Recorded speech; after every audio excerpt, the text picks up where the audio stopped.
Welcome to another show of Your City. I'm your host, Dianne Parker, and we are out here at the Billings Operations Center, and we are talking everything solid waste today. We're here with the Solid Waste Superintendent. We have Kyle Foreman, and it's so great to be out here and see where all the action happens. Well, not all of it, because some of it happens at the landfill, right? Okay.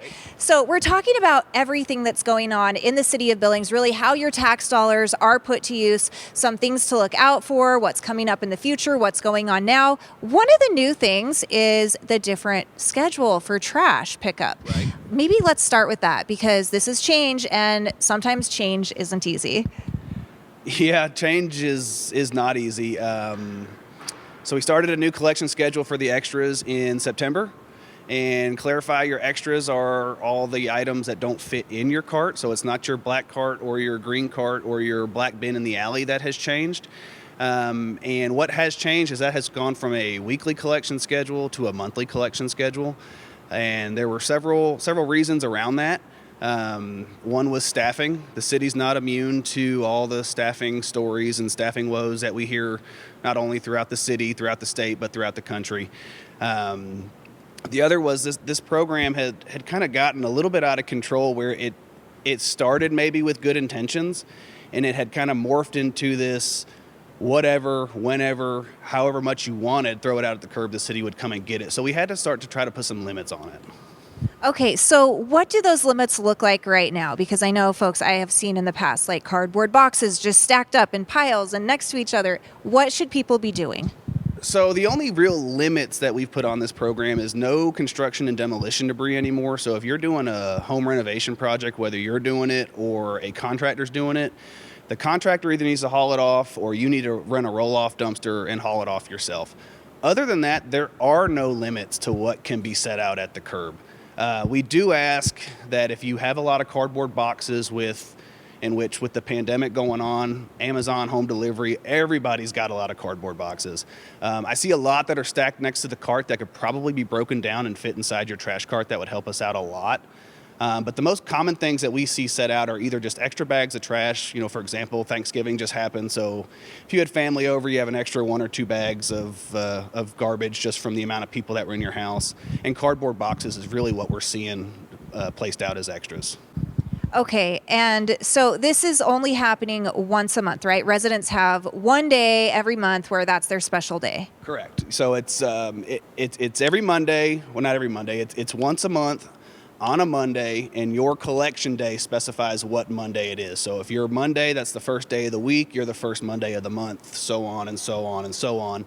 And why we chose Monday was so we could flex that service based on staffing levels, based on truck levels, based on a lot of different scenarios. So recently, staffing levels, if we don't have enough staff, we can go out Monday, we can work 8, 10, 12 hours, and if we don't finish, we'll just pick up right where we left off on Tuesday morning. So that's why we chose Monday. Okay, and so let's say, for example, my trash pickup day is a Tuesday, so mine would be the second Tuesday of the second Monday. The second Monday. Excuse me. Yes. That's been a common question among the residents. Your extra collection is Monday. Okay. And I'll ask the residents, if you find yourself consistently having extra bags of trash, having extra garbage, having extra cardboard boxes, whatever, on a consistent basis, please call us. We'll get you an extra trash can. There is a $3.94 a month additional charge on your water bill, I believe. But that breaks down to like 98 cents a week. So if you have a large family and you're constantly putting stuff beside your cart, it would be better if you just went and got a second trash cart. Right. Okay. That's nice to know that that's available too. And just knowing that new schedule is super helpful.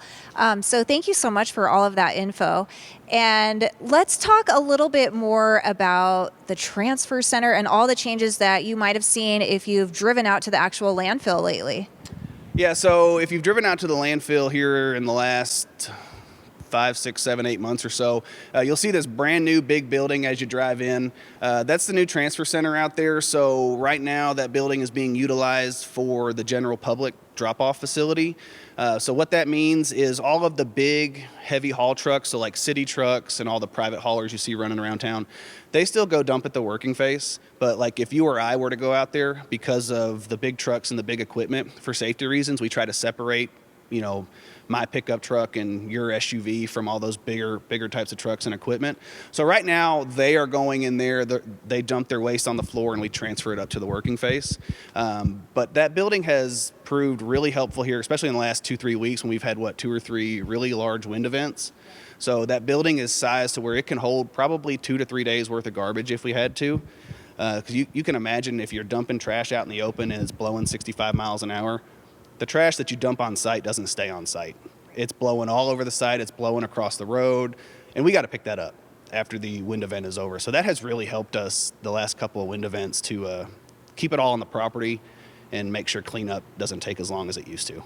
Right, and it seems pretty easy just as a resident driving out there, unloading your vehicle, you dump your trash right there. It's indoors. You don't have to deal with the wind. I mean, I remember back in the day you had to back up. So first of all, if you're not good at backing up like me, and then you dump your trash out into the containers. So this is super handy. You guys have made it really easy. Yeah, and that was a common message that we heard among some of the more tenured residents in town. They remember the landfill pre-drop-off center. So, well, we're not going to the landfill. It's on dirt. It's exposed. It's not like that anymore. You don't get off the pavement. There's a very little wait time. And even in the event that the line does get backed up, we've created a bypass lane for residents like you and I. So they don't have to wait in that line with everybody else. So it's really quick and easy if you find yourself having to do a home renovation, or more recently, if you've got 20 bags of leaves that you need to get rid of and we're not coming for another 3 weeks. It's very quick and easy to get in and out of the landfill now. Yeah, it's so easy. Okay, so something else that's new out there is the scale, right? Yep. So part of the transfer center project was a new maintenance shop and a new scale house. The scale house is kind of the brains of the landfill. It captures every weight of every vehicle that comes in and out of there. So the state allows us to estimate weights. Like if you were to go out there on a Saturday, and if we had to bypass you across the scales, we can estimate the weight based on the regulations. But like all the city trucks, all of Street's trucks, all of the private haulers, they go across the scale, we capture their weight, and then there's a charge associated with that. So that's kind of like our brain for reporting financial stuff as far as how much money the landfill's making, that kind of stuff. Okay, very good. So what about when you do have those leaves, or, the holidays every year when those come around and people are trying to get rid of their Christmas trees, January, February, however long they want to keep their tree up. There's nothing wrong with keeping your tree up for a few extra months. But when could people drop that stuff off and where do they go? So we'll address Christmas trees first. So you can bring anything you want to the landfill. We have a place that we can recycle Christmas trees at the landfill, but anything that you need to get rid of that is either on an off cycle of your extra day or on an off cycle of just your regular collection day, you can bring it to the landfill. And as a Billings resident, your monthly fee that you pay on your water bill, it covers your trip to the landfill. So you don't pay any out-of-pocket money when you actually go to the landfill. But here coming up after Christmas, there is a specific Christmas tree recycling event. It'll run, this will be my first time doing it, it'll run probably a month after Christmas, and there'll be multiple drop-off points around the city, and you can look at our website to see where those drop-off points are. And those trees specifically go to a composter in town. They'll recycle it and then sell the recycled trees back as compost. Okay, that's great. Yeah. And I know you guys also have some other projects that you've been working on. Did you want to talk a little bit about, I think it's the methane project, anything like that? Yeah, so we can talk a little bit about that. So as the landfill grows, so does our methane production. And methane is produced by decomposing garbage. So that's the nature of our business. We produce methane every day. So as the landfill grows, we have to continue to build and update and grow the methane collection system. So we are in the process right now working with Montana Dakota Utilities to expand that system. Okay, very good. Some other things that you guys are talking about is maybe composting and recycling. Let's dive into that a little bit more just so our residents know what some of the things are that you guys are working on and thinking about. Yeah, so some of the things that we've talked about internally here in the next 3 to 5 years, obviously we have to continue to build landfill cells because there's only so much space that's allowed in one, and then we got to build another. But more on the sustainability side, we've talked about building a compost facility. and a MRF, which is an acronym for Material Recovery Facility. So, and we can discuss those two, I think, a little bit more in depth. So compost, it's essentially that. We take your yard waste between the months of April and November, we send it to a facility, it gets composted, and we either give it away, we sell it, the landfill reuses the finished dirt, the finished product, for whatever. That, yard waste is really a popular program. We've gotten a lot of comments here in the last week and a half or two since the program has stopped. So it's really popular, a relatively cheap project for us to do. And on the sustainability effort, it would divert a lot of material that's currently going into the landfill, which would make the landfill last longer. The MRF, on the other hand, is probably a little bit further out, and we're going to have to probably have more policy discussions on a MRF because right now, A, we don't have a MRF in town. B, we don't even have a recycling collection program curbside. So there's a whole lot of pieces that have to fall into place before a MRF can even be really seriously talked about. MRFs are really expensive to build. So the last one I priced was about $8 million with about $1 million operational annual price tag. And the problem today with recycling is it's great for the environment, and I'm a believer in recycling, but it's really expensive. So gone are the days that recycling used to cover the cost on the back end of the recycled material used to cover the cost of the program. That's not the case anymore. So, for example, in the city that I used to work in before I came here, 1 ton of recyclables cost me $120 a ton, and 1 ton of trash cost me $40, to kind of give you a cost comparison there. Okay, so there are some logistics that go into the recycling, and I know people want to know, especially if they've just moved here from somewhere else, why we don't have everything that other cities have. So that's a great explanation there. Okay, so talk to us a little bit more about anything else that the residents should be aware of. Maybe even let's go over that schedule one more time, just so that people remember, and make sure that we're all getting that right too. So 2 things that I need help from the residents with. One is, now that the extras collection schedule has changed, I need you to be cognizant of how full you are filling your trash cart. If you break your boxes down, if you bag all your trash, in 7 days you should have enough capacity, depending on how large your family is, to make the 7-day collection cycle. If you're constantly not making it, you either need to do one of 2 things. If you're not breaking your boxes down, break them down. If you just have a large family and need a second container, contact us. Get a second container. Or on the sustainability front, take a step back and look at what you're actually using. Like for example, if you're a big bottled water user, maybe consider not buying bottled water and buying a reusable, refillable water bottle, and that'll just do away with that waste stream at your house completely. Right. The other thing that I need help from the residents with is, if it's not your extra day, please don't set your stuff at the curb. Right now, we've got a lot of stuff that's been sitting for a few weeks. It's either sitting in the sidewalk, sitting in the right-of-way, and we can't have that. I know change is hard, and this has been a really tough change for folks, but I need your help in making sure that your stuff is out when it's supposed to be, and if it's not supposed to be out, put it up in your garage, on the side of your house, or put it in your car and haul it to landfill. Okay. And what are some violations that folks can get? I know there's certain rules, and maybe everybody doesn't read them, but there are some actual rules about those containers. Like, you want your lid to shut flush, right? Yeah, so there's not really violations. We'll tag a cart to try to get the resident to get back in, we'll call it compliance. But there's really no violation. There's no fine that Solid Waste can give. That's more a code enforcement deal. But we don't want to go that route. We want to be good partners. We want to help y'all out within the constraints that we have to operate in.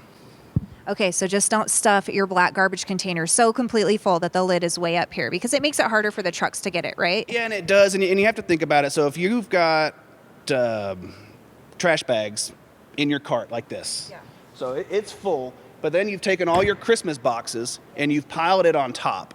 Okay, so now when the arm grabs it, the mechanical arm, it's got so much force behind it that all the stuff on top of your cart is going to fall on the street. So if it falls on the street, we got to get out and pick it up, and we're okay doing that. But these guys service 1,000 to 12, 1,300 homes a day. So if we have to get out and pick up garbage off the street for 1,300 homes times 9 routes, that's going to cause a really, really hard operational issue for us. Right. There's not enough time in the day to do that for everyone. Right. Okay, great. Well, is there anything else that you'd like to add? No, I don't think so. All right, I guess they're shutting the lights off on us, I guess they are shutting the lights maybe it's off, time to wrap it up. I did want to ask you one more thing, though. So you mentioned being a little bit new to this area. Yep. This is a great chance for us to be able to introduce you to the community. So could you tell us a little bit about yourself, maybe what you were doing before you arrived in Billings? Yeah, so I've been in solid waste for the last 10 years.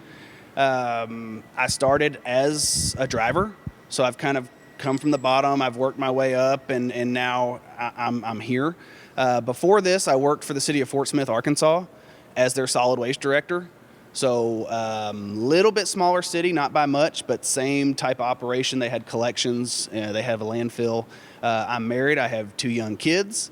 We live in the Heights, and we love Billings, and we love Montana. So. Okay, awesome. Well, it's so nice to meet you, and thank you for letting us stop by today and learn all about this. Absolutely. All right, Anytime. well, thank you so much, and it's time to check in with Debbie. So we'll check in with her. And we're here now with Debbie Melling, and she is the Public Works Director for the City of Billings. You've also been with the Public Works Department and just with the City of Billings, right, for about 16 years? That's right, 16 years. Okay, and about a year in this role. So you are in charge of a lot of very important things for our city. Let's talk a little bit about one of the things that you guys are thinking about for the future of the Solid Waste Division, the Go As You Throw program. Yep, so it's called a pay-as-you-throw. And if you think about it, every industry out there, you pay for what you use. It's very rare that you have one size fits all for services. So that's what we have right now in solid waste, is pretty much a one size fits all. You get the black barrel, and then you get a green barrel for free, you get extras for free. And so the way we'll do this is basically it's a way to align your service with your cost. So for some people it'll go down, for some people it'll go up, and it'll really be based on what you use. Okay, and what are the costs right now? The cost for solid waste right now? Yeah, the cost for solid waste right now. For each resident to have that black garbage can and the green one and the once a month pickup for the extras. Okay, so it's just under $12 a month for the first black container. If you get a second black container, it's $3.94 a month extra. Your green barrel is free for the months of April through November, and then your extras once a month are free as well. So we do charge for bulky items. In order to go to this system, we do have to make a big change. A lot of people know that in their alley they have a 300-gallon container. So imagine driving down the alleys and there's 3 or 4 houses that will share one container. And then there's other people that have a 90-gallon container like you see here. So everyone in the city needs to get on the 90-gallon container. So our alleys are going to convert to all 90s. Oh, okay. Okay, very good. What's the thought behind that, getting rid of the 300? So there's a few thoughts. One is safety of our personnel and the types of trucks. So picking up the 90s is a lot safer. It's easier on our vehicles or on our trucks. But the other thing is we can actually assign value then or assign a cost to the service. So if you share a container with somebody that fills it every week and you don't get to put your bag in there, or you put one bag in a week and they fill the container, you're paying the same price. And so it really allows us to match that service with that cost. Okay, so what about for the residents that just have the one can, or maybe they decide to get 2? Is that kind of how that would be charged based on what you use, whether you had one of the 90 gallons or 2? Exactly. Yep. So you'll be charged for your 90-gallon, your second 90-gallon, your green container, your extra. You'll be charged per situation. And if you overfill your container, you might get charged more. We haven't figured out exactly what's happening yet, but that's the way a lot of communities do it. If you have the lid up, you actually get charged a little bit more. So that's really what we're trying to get to. Okay, yeah, and encouraging people to keep the lids level so they're not overfilling, so that it works better for picking up and just the efficiency of all the workers in the city and our tax dollars, right? Exactly. And it doesn't mean your price will go up. It doesn't mean you're going to pay more. It just means that you're going to pay in alignment with what you use. So. Right. Okay. So what about the green containers? So those are free now. Like, what would the charge be on those? Would it make that overall cost? I think if I'm calculating right in my head, maybe now it's about $16 a month on average, probably. What would that be for the green container when you added that in? So we haven't done those calculations yet. Really what we have to go through and do is a cost of services. So we'll look at how much time it takes us to go to each resident, how much time it takes to go to the landfill to empty it, and what we'll do is tie that cost to what that service is. Okay. And it's not necessarily more, like you said, it's just based on what you're using. Exactly. Okay, very good. Let's talk a little bit more about the methane, because that is a huge thing for the city, and a lot of people don't know about this. It's really a benefit. It absolutely is. It's a way to take something that is problematic. I mean, methane going into our environment is not great. It's flammable. You know, it's got issues with it. So to be able to take that methane and actually create gas with it, natural gas, is a great benefit. The city has made about $3 million over the last 10 years with that system, in concert with the work we do with MDU. And we anticipate that number is going to go up because our methane is going up every day. Okay, I know we've had a lot of great information here today. Yep. We want to thank you so much for letting us stop by this operations center. It's been nice to be out here and see where some of the action goes on and just hear more about what you guys are doing. So thank you. No problem. All right, and this has been another episode of Your City. We'll see you next time.